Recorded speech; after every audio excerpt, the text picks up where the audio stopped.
Sa iba pang balita mga kabrigada, Universal Social Pension para sa mga senior citizen lusot na sa committee level sa Kamara. Mula sa Batasang Pambansa, Brigada Haji Caaminyo, ibrigada mo! Brigada Live Report. Inaprobahan ng House Special Committee on Senior Citizens ang substitute bill para sa Universal Social Pension for Senior Citizens na layong pagkalooban ng pensyon ang lahat ng nakatatanda. Sa kasalukuyan ay tanging mahihirap o indigent senior citizens ang eligible na tumanggap ng 1,000 piso na buwan ng pensyon at hindi kasama ang mga pensioner ng Social Security System at GSIS. Inaasahang tutugunan ng substitute bill ang puwang at palalawakin ng saklaw sa pamamagitan ng mandatory social pension para sa lahat ng senior citizens upang walang sinuman ang mapag-iiwanan.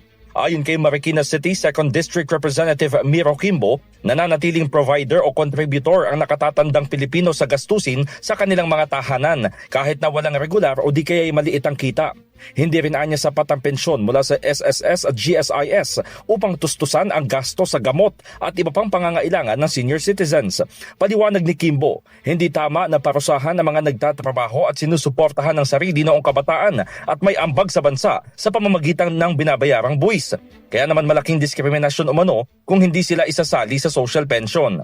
Dagdag ng kongresista, hindi lamang sinosolusyonan ang tunay na sitwasyon ng senior citizens, kundi binibigyan din sila ng dignidad at seguridad habang patuloy na nagkakaedad. In the heart of changing lives.